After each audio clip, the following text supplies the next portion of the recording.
السلام ناظرین، میں ہوں امداد سومرو۔ آج پھر مسلم لیگ نون کے قائد میاں نواز شریف بلکہ مسلم لیگ نون کی پوری قیادت پر ایک مقدمہ درج ہوا ہے،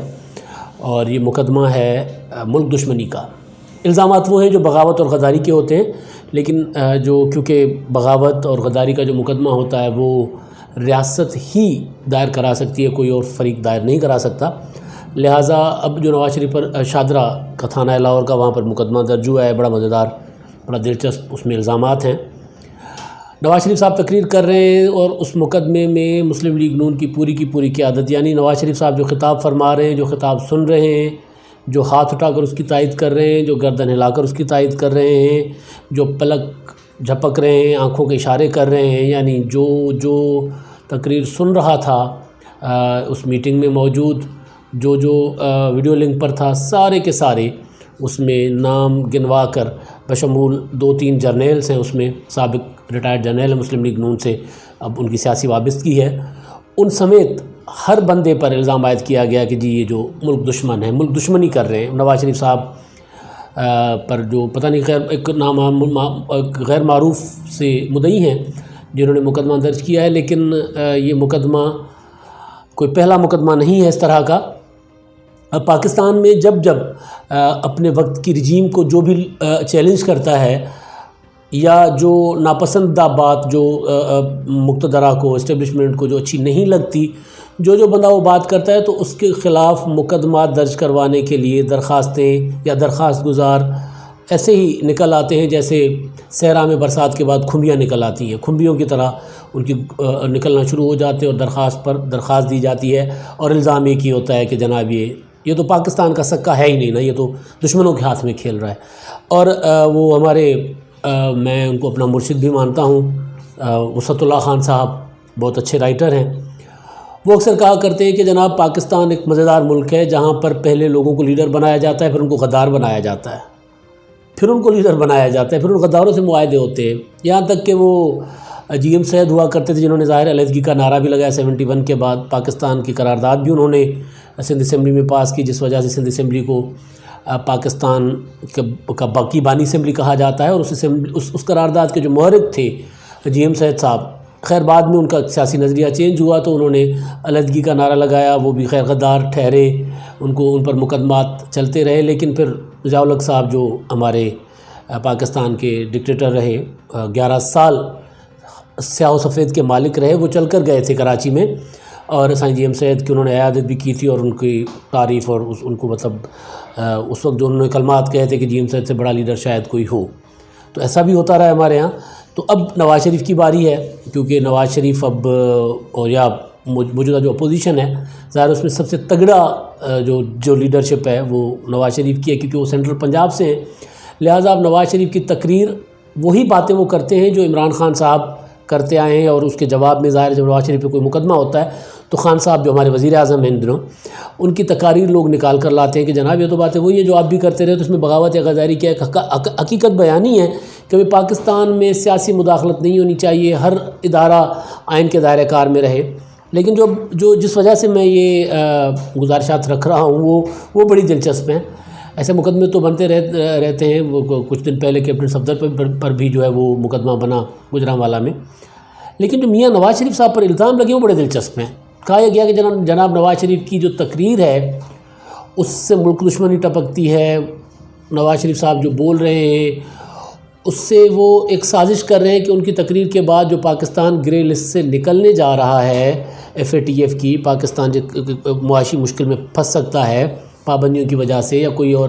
تو وہ نواز شریف کی تقریر کے بعد پاکستان گرے لسٹ سے بلیک لسٹ میں جا سکتا ہے، یعنی پاکستان پیچھے جا سکتا ہے، پاکستان عالمی طور پر تنہا ہو سکتا ہے نواز شریف کی تقریروں سے،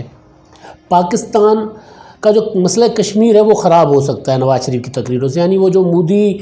کشمیر ہڑپ کرنے جا رہے تھے 5 اگست کو، اس کو سال سے زیادہ ہو گیا، اسپیشل جو حیثیت ختم کر دی، تب تو نواز شریف چپ تھے، نواز شریف نے ایسی چپ سادھی ہوئی تھی کہ وہ، جیسے میں نے پہلے بھی کہا تھا کہ شاید ان کو خود بھی گمان گزرتا تھا کہ میں شاید گونگا ہوں، تب تو وہ چپ تھے، لیکن مودی کشمیر ہڑپ کر گیا۔ لیکن اس اسپیچ میں جو اس FIR میں یا جو درخواست دی گئی ہے تھانے پر، جو مقدمہ درج کیا گیا ہے، اس میں کہا گیا ہے کہ جی نواز شریف صاحب کی تقریروں سے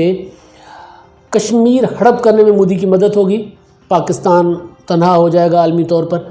جب یہ سارے کچھ میں فائر پڑھ رہا تھا تو مجھے یوں لگا کہ یار جیسے پاکستان میں کوئی وزارت دفاع ہے ہی نہیں، پاکستان میں ریاست ہے ہی نہیں، حکومت ہے ہی نہیں۔ ظاہر ہے سارے پاکستان عالمی طور پر اپنے معاملات ایک ریاست کے طور پر ڈیل کرتی ہے، ظاہر ہے کرتا ہے۔ وزارت خارجہ ہے، پاکستان کا وزیر اعظم ہے، ادارے ہیں سارے جو اپنا اپنا کام کرتے ہیں۔ ایک دو تقریروں سے نواز شریف کی اگر یہ سارا ان کا کام وہ ڈاواں ڈول ہو جاتا ہے، تلپٹ ہو جاتا ہے سارا کچھ، تو پھر میں سوچ رہا ہوں کہ شاہ محمود قریشی صاحب مرشد ہمارے کیا کر رہے ہیں پھر؟ اگر نواز شریف کی ایک تقریر پاکستان کو FATF کی گرے لسٹ سے بلیک لسٹ میں لے کے جا سکتی ہے، تو پھر کیا مرشد قریشی صاحب جو ہیں وہ ملتان میں گدی پر بیٹھ کر مریضوں سے نذرانہ بٹورنے کے لیے ہیں؟ پھر کیوں ہیں وہ اپنا کام کریں۔ ظاہر ہے اگر نواز شریف کی ایک تقریر سے مودی جو ہے وہ کشمیر کا کیس خراب کر سکتا ہے اور پاکستان کے حالات خراب ہو سکتے ہیں عالمی طور پر، تو پھر یہ وزارت خارجہ کے بابو کیوں بیٹھے ہیں؟ مطلب یہ تو پھر سوچنا پڑے گا نا، یہ سوال تو کرنے پڑیں گے نواز شریف کی۔ میں سارے کے سارے الزامات سے متفق، جو الزام مدعی لگا رہے ہیں میاں نواز شریف صاحب سے، میں جی متفق، دل سے متفق، جی بالکل ٹھیک ہے۔ میاں صاحب کی تقریر جو ہے وہ بالوطنی سے باہر ہے، اس کتاب سے باہر ہے، اچھا جی اوکے، لیکن بھائی ہم کیا ہمارے ادارے کیا کر رہے ہیں؟ مطلب ہماری حکومت، اداروں سے مراد حکومت، ظاہر حکومت کے ماتحت سارے ادارے ہوتے ہیں، حکومت وزیر اعظم صاحب کے سارا ماتحت ہوتے ہیں، تو وہ کیا کر رہے ہیں؟ وہ نواز شریف کو کہ صرف زبان بند کریں گے، یا وہ اقدامات کریں گے جو FATF نے کہے ہیں؟ منی لانڈرنگ سے کے علاوہ بھی تو بہت سے اقدامات ہیں جو کرنے تھے FATF میں، وہ تو اب نہیں ہوئے۔ زبان بندی صرف، اور شاید جو مدعی تھے ان کو یہ نہیں پتہ تھا کہ بھائی FATF میں سب سے بڑا جو مسئلہ جہاں پاکستان کو درپیش ہو سکتا ہے، جس وجہ سے پاکستان کا مقدمہ خراب ہو سکتا ہے، وہ ہے بنیادی شہری آزادیاں، بنیادی انسانی اور جمہوری حقوق۔ اگر ان پر کوئی قدغن ہوتی ہے، اگر ان پر کوئی پابندی ہوتی ہے، تو پھر FATF میں پاکستان پھنس سکتا ہے، میرے منہ میں خاک، پھر پاکستان وہاں سے نہیں نکل سکے گا۔ کسی پر بغاوت کا مقدمہ ہو رہا ہے، کسی کی تقریر پر پابندی ہوتی ہے، اور یہ سارا ظاہر عالمی جو لوگ ہیں جو پاکستان کے خیر خواہ ہیں، جو چاہتے ہیں کہ پاکستان ایک اچھے نظام کے تحت پاکستان کے لوگ رہیں، اور وہ تو یہ سارا کچھ دیکھ رہے ہیں۔ تو بنیادی سوال یہ ہے کہ بھائی نواز شریف کی تقریروں سے پاکستان جو ہے وہ مصیبت میں پھنس سکتا ہے، یا ان پابندیوں سے، کیونکہ جو ہیومن رائٹس واچ نے اور انٹرنیشنل ادارے جو ہیں، جو ایمنسٹی انٹرنیشنل وغیرہ، انہوں نے پاکستان میں جاری احتساب کو انتقام قرار دیا ہوا ہے۔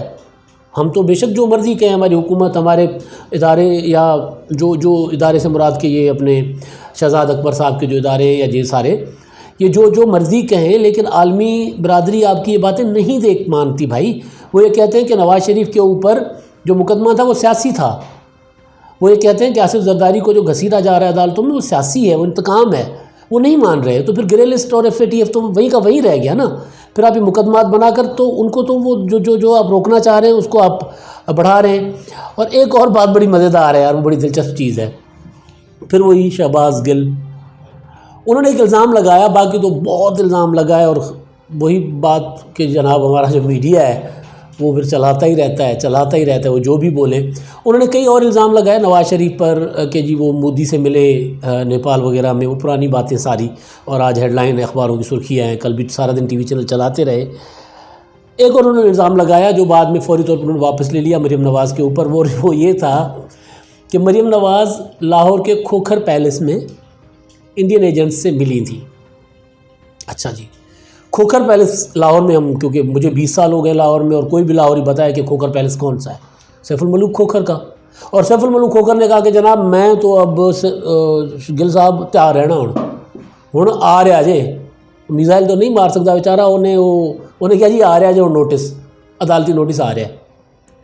گل صاحب نے یوں وہ پاؤں سے مٹی جھاڑی اور دوڑ لگائی اور کہا کہ نہیں کھوکھر پیلس کوئی ایک تھوڑی ہے، کھوکھر پیلس تو اور بھی ہے۔ اب یہ مریم نواز بتائیں گی بقول ان کے کہ جناب سیف الملوک کھوکھر صاحب آپ شریف آدمی ہیں، آپ بیچ میں نہ آئیں، میں نے الزام لگانا تھا لگا دیا مریم نواز پہ، اگر یہ آپ کا پیلس نہیں تو کوئی اور پیلس ہے۔ اب یہ مریم نواز ثابت کریں گی بقول گل صاحب کے، یہ ان کی ذمہ داری ہے کہ ان کے اوپر غداری کے یا ملک دشمنی کے یا ملک دشمن ایجنٹوں سے ملنے کے جو الزامات وہ صاحب عائد کر رہے ہیں 24 گھنٹے بار بار اٹھتے بیٹھتے سوتے جاگتے کھاتے پیتے، وہ الزام ثابت اب مریم نے کرنے کہ جی میں غدار نہیں ہوں، جی میں محب وطن ہوں۔ الزام لگا دیا گل صاحب نے، سوری گراں گزرے گا، گل صاحب نے الزام لگا دیا، اور اب وہ ان کی فرمائش یہ ہے کہ مریم نواز ثابت کرے کہ جی میں نہیں ملتی ملک دشمنوں سے۔ یار پہلے تو یہ ہوتا تھا کہ آپ نے ایک الزام لگا دیا کرپشن کا کہ جناب آپ نے جو موبائل خریدا ہے اس کے پیسے بتائیں کہاں سے آئے، پھنس گئے بھائی، الزام لگا دیا، اب الزام لگانے والا پکڑ کے بٹھا دے گا، نیب یہی کرتا آ رہا ہے نا، الزام لگانے والا پکڑ کے بندے کو بٹھا دے گا 90 دن کے لیے اندر، جو مرضی پوچھے، پھر اس سے یہ پوچھے کہ تم کیا کھاتے پیتے ہو، تمہاری جو ہے وہ ہابیز کیا ہیں، کیا پڑھتے ہو، فٹنس کیسے اپنی برقرار رکھی، چاہے وہ پوچھے، لیکن رہنا بندے نے 90 دن نیب کی تحویل میں، اس کے بعد جیل بھیج دے، اور پھر ضمانت ہو نہ ہو بیچارے کا نصیب۔ پہلے تو یہ تھا یار، اب یہ کہ ایک بندے کے اوپر، ایک انسان کے اوپر، ایک پاکستان کے ایک شہری کے اوپر آپ الزام لگا دیتے ہیں کہ جی وہ ملک دشمنوں سے ملتے ہیں، اور پھر جب آپ کو قانونی نوٹس کا جواب آئے تو پھر آپ کہو کہ جی وہ ثابت کرے گا جس کے اوپر آپ نے الزام لگایا ہے۔ یہ کیا، کس دور میں پاکستان کو لے کر جا رہے ہیں؟ یہ گزارشات تھیں کہ بھائی نیب ہی بہت تھا لوگوں کو پکڑنے کے لیے، معاملات وہاں تک رکھیں تو بہتر ہے۔ یہ غداری والے جو الزامات، بغاوت والے جو الزامات یا اس طرح کے مقدمات نہ پہلے کبھی چل سکے نہ چلتے ہیں، اس سے خفگی ہوتی ہے، ندامت ہوتی ہے بعد میں جب دور گزر جائیں۔ یہ کام نواز شریف صاحب خود کر کے بڑے ہوئے تھے۔ نواز شریف صاحب نے کون سے الزامات تھے جو نہیں لگائے تھے سیاسی مخالفین پر، مگر اب وہ سدھر گئے ہیں۔ خان صاحب وقت ابھی بھی آپ کے ہاتھ میں ہے، سیاسی مخالفتیں، سیاسی معاملات رکھیں، بے شک رکھیں، کرپشن یہ وہ جو بھی نیریٹو آپ کا ہے بنائیں۔ ایک 3 بار کے پرائم منسٹر کو تلے ہوئے ہیں یہ ثابت کرنے کے لیے کہ وہ غدار ہے، بغاوت کرتے ہیں اور ملک دشمنوں سے ملتے ہیں، یہ چلنا نہیں بنیادی طور پر۔ یہ گزارشات تھیں، اب تک کے لیے اتنا ہی، اللہ حافظ۔